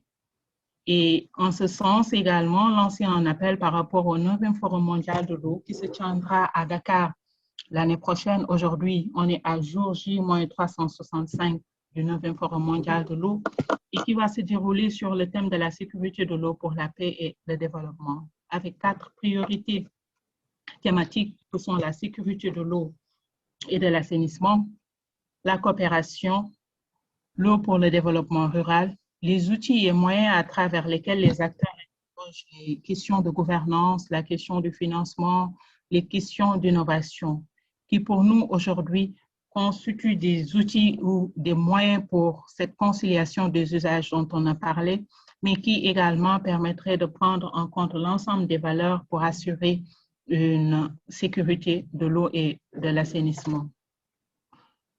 Donc, tenant compte de l'ensemble de ces éléments, nous vous remercions encore une fois pour cette rencontre, la richesse de ce rapport qui nous conforte sur les problématiques sur lesquelles nous travaillons en matière de conciliation des usages, de développement des ressources, d'opportunités, d'adaptation et de gouvernance. Car quand on parle de l'eau d'emblée, les gens pensent à l'eau potable qui est assez problématique sous nos cieux, avec des problèmes d'accès, de régulation des services, du prix de l'eau qui n'est pas forcément accessible. Mais en tant que pays sous-développé également, il y a beaucoup de secteurs qui sont dépendants également de l'eau. J'ai beaucoup parlé de l'agriculture, de l'industrie. Il y a la question également des énergies qui sont tous liés à l'eau et qui nous demandent de reconsidérer la valeur que nous accordons à l'eau. Et donc, en ce sens, un changement de paradigme s'impose. Et par rapport aux activités qui sont prévues dans le cadre de la célébration de la Journée mondiale de l'eau au Sénégal, l'ensemble des acteurs sont appelés à mener la réflexion sur la question. Et vraiment, comme je l'ai mentionné tantôt, de nouveaux paradigmes s'imposent et nous espérons que ce rapport sera un déclic par rapport à cela et ceci sera conforté avec le 9e Forum mondial de l'eau. Merci beaucoup. Merci Fatima. Alors, question de temps et d'organisation. Jusqu'à quelle heure est-ce qu'on peut avoir le débat? C'est une question que je pose à l'organisation. J'essaie de. Donc, on a reçu plusieurs questions sur le chat. Donc, je vais essayer de voir comment. Alors, il y en a une que je vais poser, peut-être qui va être un petit peu de manière qui peut s'adresser aussi bien à Fatima qu'à Amélie. C'est une question qui nous est posée en nous demandant que pensez-vous de la valorisation en bourse de l'eau? Donc, c'est une question qui peut faire. Alors voilà, on est beaucoup sur une grande monétarisation et sur le fait que l'accès à l'eau, comme ça peut être le cas dans certains pays, je pense en particulier aux États-Unis, où l'eau pourrait être sujet à bourse. Je ne sais pas qui c'est qui veut commencer à répondre, Fatima ou... Oui. Bon, je peux peut-être y revenir un peu en tenant compte des réflexions qui sont en train d'être menées par les acteurs dans le cadre du 9e Forum mondial de l'eau. La question du financement innovant est posée. Et ce matin même, on en parlait lors de la cérémonie officielle et lors de la session thématique. Il y a nécessité de repenser le financement de l'eau. Au Sénégal, il y a l'initiative Fonds Bleu qui est en train d'être mise en place et des réflexions sont menées en ce sens pour voir aujourd'hui comment est-ce qu'il faudrait impliquer les acteurs du secteur privé, comment impliquer les banques dans le cadre des mécanismes de financement de l'eau. Et ce sont des questions à ne pas exclure pour voir. Maintenant, après, il faudra voir par rapport aux questions d'acceptabilité, par rapport aux questions d'éthique, comment tous ces éléments, prendre tous ces éléments en compte, parce qu'il ne faudrait pas oublier également que l'eau, c'est un droit, et en ce sens également, c'est bien de monétiser si ça peut permettre de renforcer les performances, mais il faudrait garder à l'esprit ces principes d'éthique, ces principes liés au droit de l'eau. Peut-être, comme je l'ai mentionné tout à l'heure, le Fonds bleu du Sénégal sera parmi les legs du 9e Forum mondial de l'eau et ça nous donnera un meilleur aperçu par rapport aux faisabilités dans des pays en développement tels que le Sénégal. Merci. Merci Fatimatou. Amélie, un point de réflexion par rapport à cette question? Oui, déjà, je pense qu'il faut regarder avec intérêt ce phénomène qui montre bien que la ressource en eau devient finalement, au même titre que les hydrocarbures ou d'autres ressources alimentaires, un élément qu'on va chercher à monétariser, ce qui veut bien dire qu'on n'est plus dans une logique où l'eau est disponible et on regarde un peu comment elle est partagée, mais on rentre bien dans un objet où l'eau est un véritable élément de commerce, de négociation et de discussion entre acteurs. Donc, je crois qu'il faut être attentif à ces éléments d'évolution dans un contexte de mondialisation et dans un contexte où les réglementations de l'accès à l'eau sont très différentes d'un pays à l'autre. On n'a pas les mêmes droits, notamment entre pays anglo-saxons et puis des pays plus latins, sans parler d'autres continents qui ont aussi un accès à l'eau historique. Et donc, il est important de voir comment on a une mondialisation de certains objets et d'autre part, vraiment des réglementations nationales. Moi, je crois que ça a été dit par la précédente oratrice, la question de l'accès à tous, la question de l'universalité de l'accès, elle est essentielle et je ne sais pas s'il faut hiérarchiser les valeurs, mais en tout cas, celle-ci a vraiment une place importante et tout système qui est mis en place, quelle soit sa performance économique, doit quand même veiller et garantir l'accès de tous à l'eau qui est essentielle à la vie. Donc, c'est un point vraiment d'attention.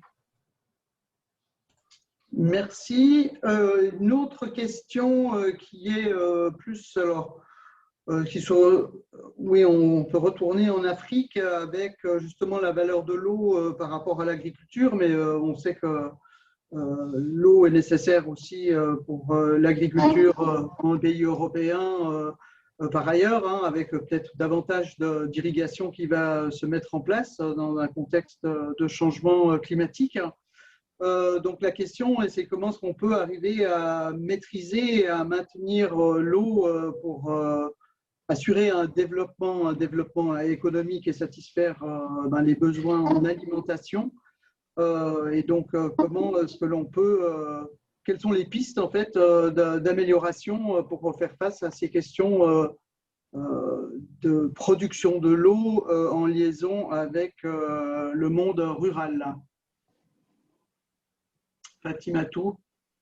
Par rapport à ça également, il y a pas mal d'alternatives qui sont développées au Sénégal, certains en phase d'expérimentation, en phase de démarrage. C'est le développement de ressources d'opportunités. Aujourd'hui, avec la désalinisation, l'usage la valorisation, le traitement des eaux usées, un projet sur lequel d'ailleurs, comme je l'ai mentionné tantôt, nous sommes en train de travailler avec le partenariat français de l'eau pour voir aujourd'hui comment est-ce que les eaux usées pourraient être valorisées, par exemple, dans le domaine agricole. Parce que ce qu'on a constaté, par exemple, sur l'agglomération de Dakar et sa périphérie, les agriculteurs ont été déconnectés du réseau d'eau potable au profit des populations avec les déficits qui ont été constatés. Et en ce sens, il y a différentes initiatives qui sont en train d'être développées pour voir aujourd'hui tout ce qu'on a comme potentiel d'eau avec l'océan, pour voir ce qu'on a comme potentiel d'eau avec les eaux de pluie qui créent beaucoup d'inondations et en retour, après juste la phase de la saison des pluies, le manque d'eau devient crucial. Comment captiver ce potentiel et le valoriser par rapport à d'autres usages pour le développement d'autres activités? Ces initiatives également sont développées à l'intérieur du pays, par exemple dans les zones où l'eau est salée, etc. Et nous pensons que c'est parmi les issues pour répondre aux besoins d'eau, pour répondre aux différentes activités afin d'arriver au développement. Bien entendu, il y a les innovations technologiques également qui doivent être mises à profit, mais il faut miser, comme on l'a dit, puisqu'on parle d'optimisation environnementale, il faut miser sur ce que nous offre la nature et à partir des innovations technologiques, voir comment est-ce qu'on peut arriver à des niveaux de performance. Juste pour dire que voilà, les innovations ne manquent pas, les réflexions ne manquent pas et il y a des projets pilotes qui sont développés en ce sens et sur quoi nous avons beaucoup d'espoir. Merci. Je vais une autre question peut-être plus du côté de l'UNESCO PHI. Alors pour Alexander ou bien pour Abou, une question qui est posée qui indique que, alors est-ce que je retrouve la question rapidement? Oui, par rapport aux questions qui sont abordées dans ce rapport, comment est-ce que ces questions donc de valeur et de développement méthodologique pour les valeurs de la ressource en eau, par le biais de la recherche, de l'éducation ou de renforcement des capacités, sont-elles prises en compte? Donc en fait, les conclusions du rapport sont-elles prises en compte dans la 9e phase du stratégique du PHI? Je ne sais pas si c'est Abou ou bien si c'est Alexander qui va répondre à cette question. Je peux prendre la question. Oui, merci de la question.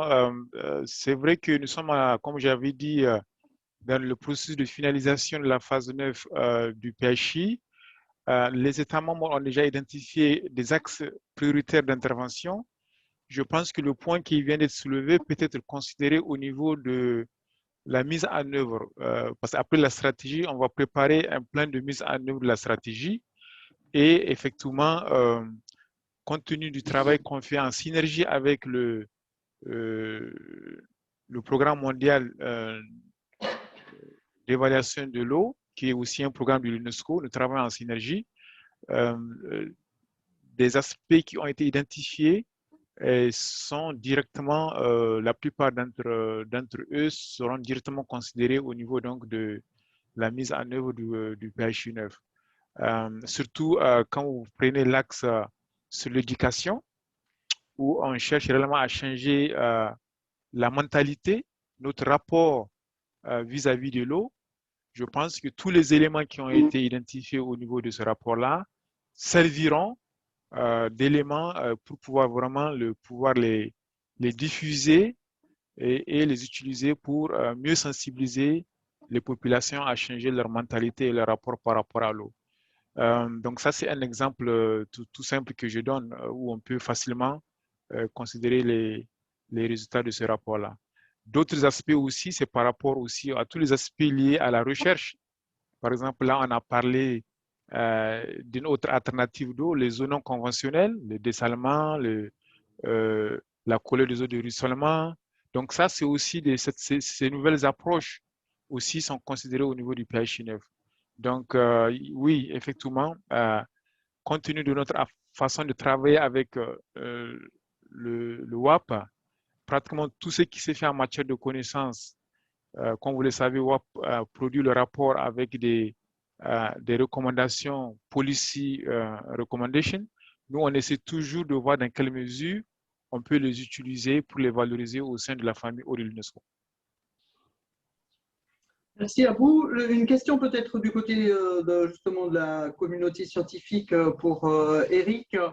Alors, je dirais, il y a 2-3 questions. Une première qui est plus un commentaire qui indique que justement dans les valeurs qui sont indiquées, qui ont été relevées, est-ce qu'il n'y aurait pas une valeur plus sanitaire sur la ressource, sur l'eau à prendre en considération dans cette approche multi-valeur de l'eau? Et puis, une autre question qui serait est-ce que la communauté scientifique s'est penchée sur quels sont les freins ou les difficultés à faire une évaluation économique de l'eau et en particulier des écosystèmes?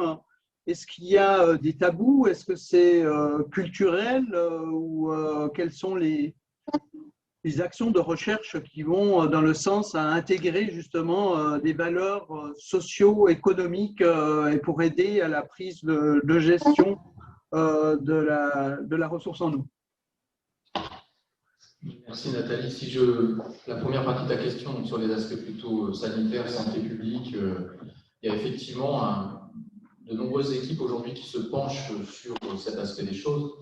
Alors, pas simplement sous l'angle finalement de caractérisation des problématiques de pollution, mais bien sous un angle qui est un angle de santé publique, avec des équipes qui sont des équipes qui intègrent, comme je le disais tout à l'heure, de toute manière, globalement, la résolution des problèmes que nous avons à traiter dans le domaine de l'eau, une bonne résolution, une résolution complète, ne passe que par l'association de disciplines qui viennent se compléter les unes les autres.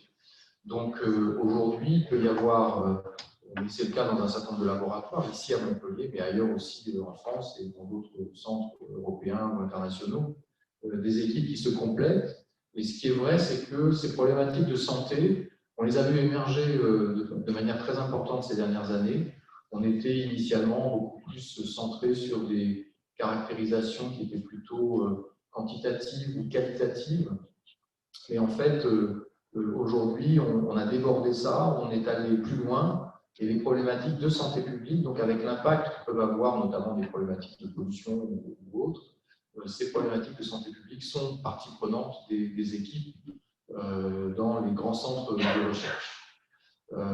Sur la deuxième partie, je dirais qu'il n'y a pas de raison qu'il y ait de tabou, et je crois qu'il n'y en a pas, et je crois que les équipes de scientifiques aujourd'hui, dès lors qu'elles ont les compétences, s'intéressent à ces problèmes de valeur et notamment de ces approches qui permettent de caractériser ce qu'on a vu dans le cadre du rapport qui a été présenté tout à l'heure, mais ces problématiques d'approche économique, des services écosystémiques, ce sont des problématiques qui ont déjà cours. Il y a dans la plupart de nos laboratoires, dans nos grands centres, ici en France, mais j'imagine que, et c'est le cas d'ailleurs, je le sais, dans un certain nombre de centres UNESCO et de laboratoires, de chaires UNESCO, dans la Water Family de l'UNESCO, ces problématiques d'appréciation et de valorisation des services écosystémiques autour de l'eau sont des sujets de recherche qui ont déjà cours.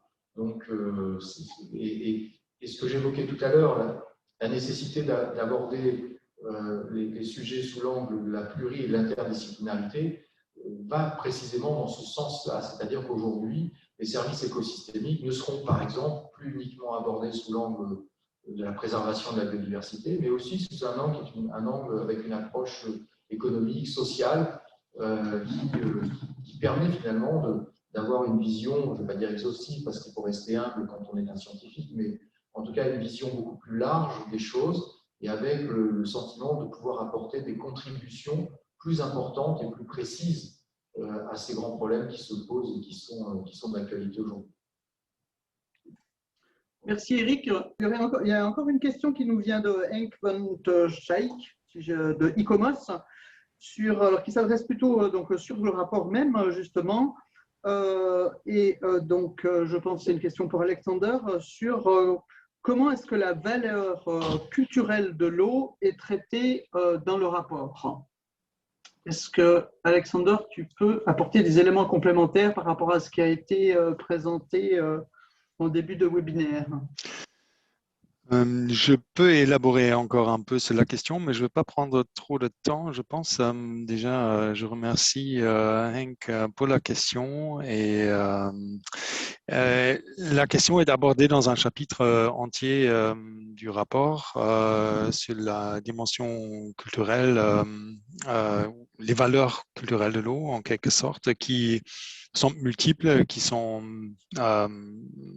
variables, qui sont diverses selon les différentes sociétés dans lesquelles ils se sont développés.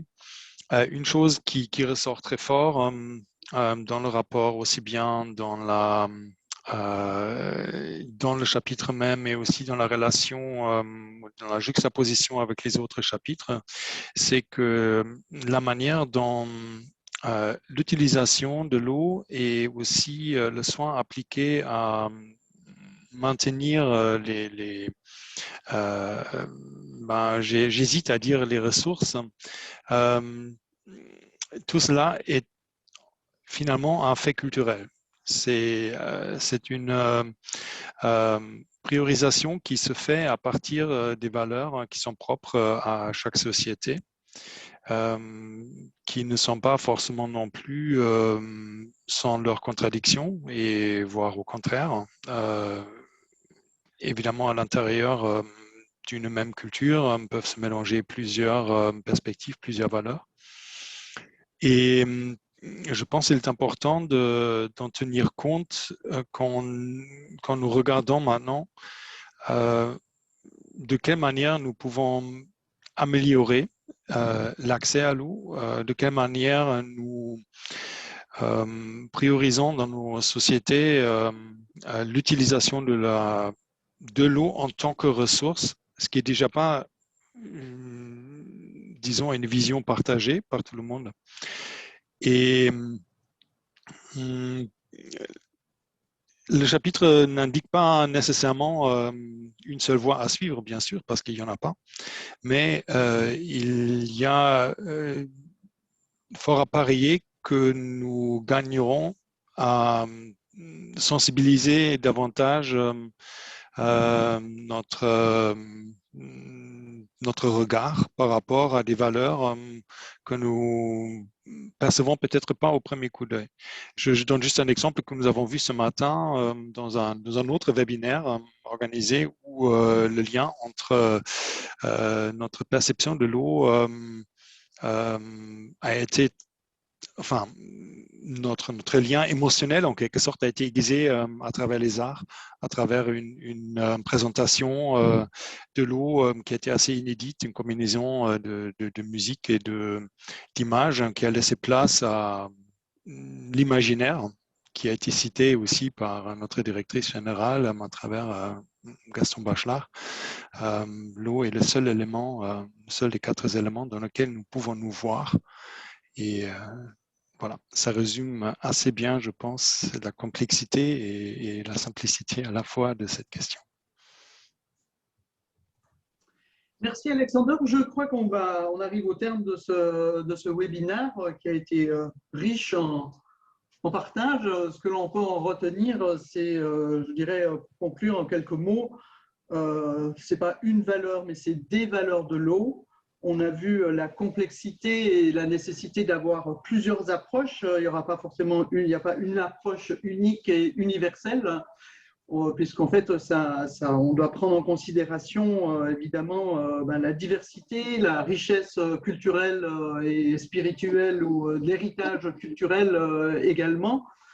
Et la nécessité de trouver des chemins de conciliation qui soient proches du territoire, avec des cadres, mais il n'y a pas une seule solution, il y a des solutions à créer et des visions à partager. Et si on peut se voir dans l'eau, il y a plusieurs des reflets à chercher, et on terminerait en disant que l'eau, elle est visible, mais on ne peut pas forcément toujours la voir. Elle est aussi, il y a une grande partie aussi qui est invisible et qui est sous nos pieds. Et donc, il faut arriver à concilier l'ensemble de ces ressources pour l'ensemble des valeurs, pour chacun d'entre nous, pour les cultures les sociétés par ailleurs. Donc, je vous souhaite une bonne lecture de ce rapport pour ceux qui ne l'ont pas encore fait.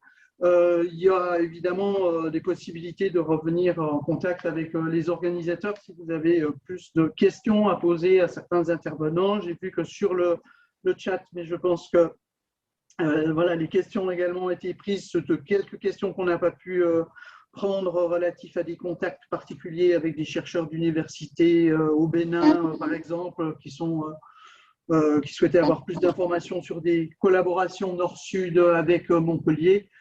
Toutes ces questions-là seront transmises à Eric et qui pourra répondre directement.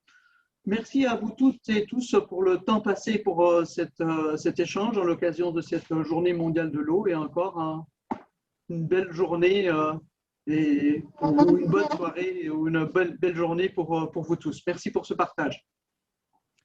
Merci Nathalie pour la modération de cette table ronde qui a été très très riche.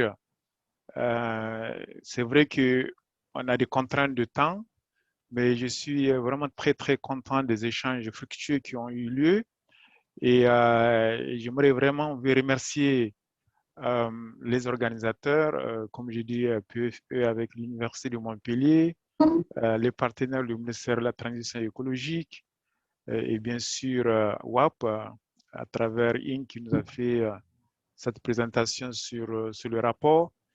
Moi, je pense qu'en termes des mots de conclusion, tout ce que je peux dire, c'est que malgré tous les efforts qui ont été faits, malheureusement, nous ne sommes pas sur la bonne trajectoire par rapport à l'atteinte de l'ODD 6. Et c'est dans ce cadre-là, comme vous le savez, le système des Nations Unies a lancé le cadre global d'accélération de l'ODD 6 pour que nous mobilisons toutes les énergies à tous les niveaux pour accélérer la mise en œuvre de l'ODD 6. Parce que nous savons que faire un bond sur l'ODD 6 a des répercussions directes sur beaucoup d'autres objectifs. Donc, ça, c'est, pour ce qui me concerne, le premier appel, c'est d'essayer de nous mobiliser autour de ce cadre des Nations Unies d'accélération de l'ODD 6 pour qu'on travaille ensemble afin d'accompagner les pays qui ont encore des contraintes à avancer sur l'ODD 6. Et l'accélérateur, il a 5 axes. Il y a d'abord le financement.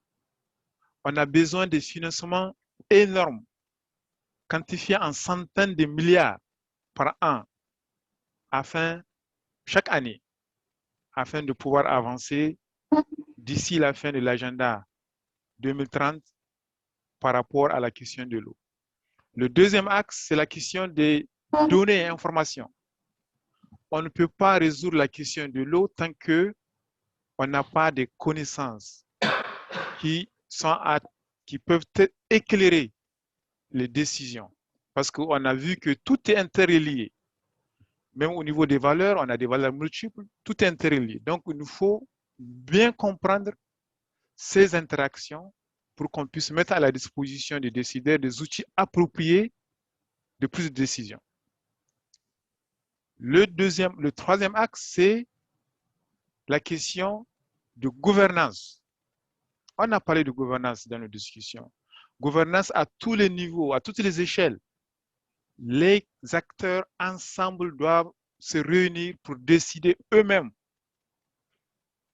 de la façon dont ils veulent gérer leur écosystème. Et ça, c'est très, très important, la gouvernance. Tant que ceux qui sont concernés ne sont pas dans la table de négociation, on ne peut pas bien avancer. Donc, la gouvernance est fondamentale. C'est le troisième axe. L'autre axe, c'est l'innovation.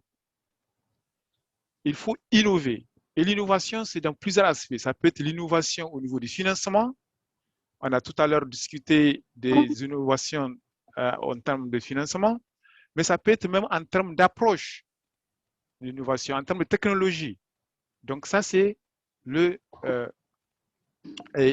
quatrième axe qui est l'innovation. Le dernier axe, qui pour moi, en tant que UNESCO, est un axe central, même si la science est importante, l'un des axes, c'est l'axe sur le renforcement des capacités, capacity development, on l'appelle.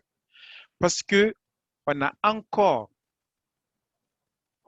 un fossé important dans la plupart des centres de formation vis-à-vis de la formation dans le domaine de l'eau. Parce que la question de l'eau est tellement complexe qu'on ne peut plus l'adresser uniquement dans un axe technique. Il nous faut une nouvelle génération des professionnels de l'eau qui sont à mesure d'adresser la question de l'eau de façon holistique.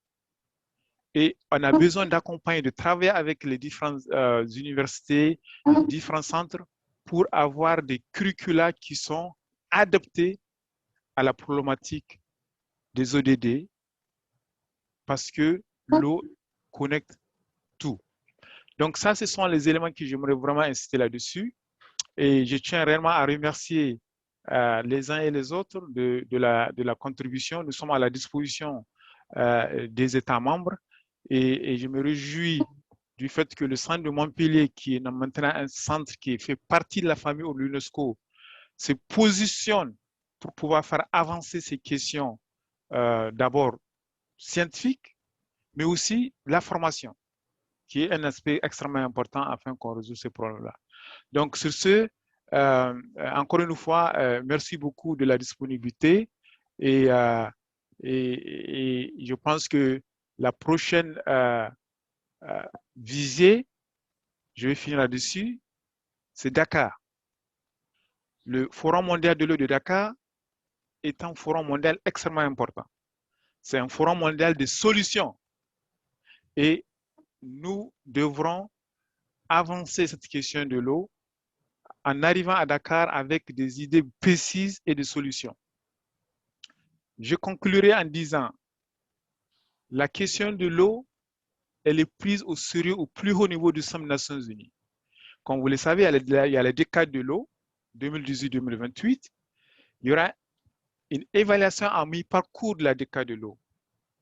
En 2023, où il y aura une grosse conférence du Système des Nations Unies sur l'eau, qui sera la deuxième après Del Planta, en 1977.